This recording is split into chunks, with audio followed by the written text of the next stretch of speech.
I have been holding off on this information for a variety of reasons because it was rather sensitive at the time because I was writing a book entitled Diary of the DC Sniper with Lee Boyd Malvo at the time in 2012. For many years I wrote to Lee Boyd Malvo through written correspondence and emails. I also took about 50 to 60 of his phone calls, if not more.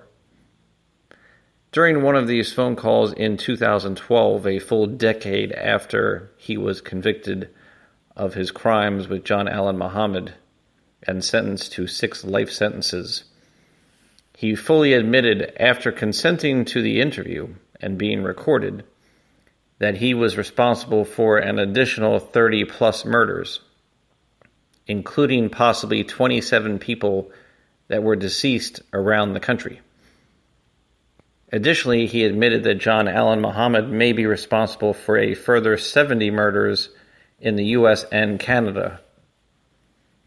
I think this is extremely important because it relates to the mindset of how the rehabilitation efforts for Lee Boyd Malvo have panned out a decade after his crimes.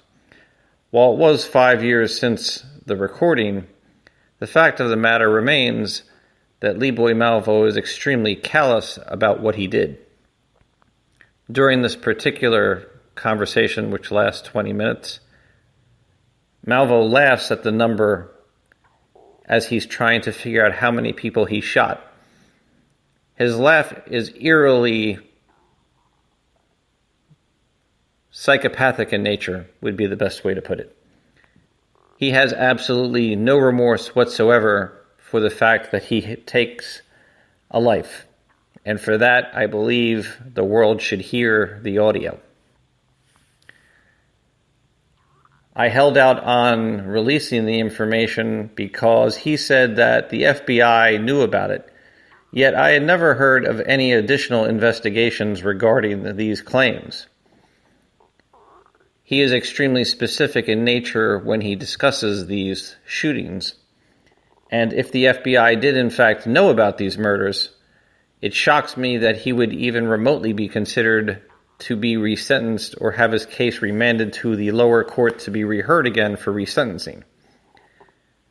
It is my opinion, after many years of writing to him, speaking to him, even co-authoring a book and a 66-minute audio interview, which can be found on iTunes and various other locations around the internet, that such an individual would be so carefree about admitting to these murders. Obviously, he was very comfortable with me in discussing his full-life interview, which contains many graphic details about his life and the violence that he sustained from his parents prior to ever meeting John Allen Muhammad. There was a great degree of anger and self-hatred within Lee Boyd Malvo long before he ever met John Allen Muhammad. He was abused, neglected, and abandoned by his parents. There is no doubt about that. However, many people who have experienced that have not gone on to kill several dozen people. So again, I think it is very important for the world to hear this interview, or this recording, I should say, because once again, it was fully done under the consent of his knowledge that he was being recorded. And as a forensic professional who has spoken around the country not only about him and presented with his audio, he knew that the information would get out.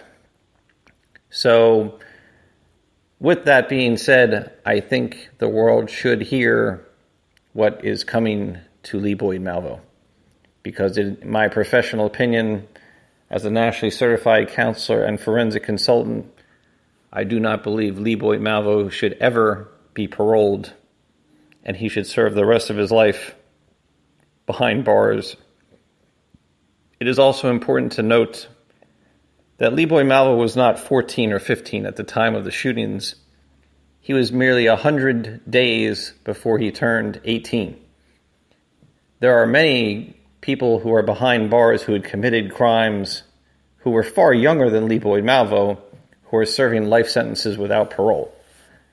So while he does have a claim in the jurisdiction in which he was convicted, I think it is important to note that he was not some youngster. He was an adult, save 100 days of his life. With that being said, I hope the world listens to the audio and makes their decision, and hopefully it will influence somebody to never release him from prison.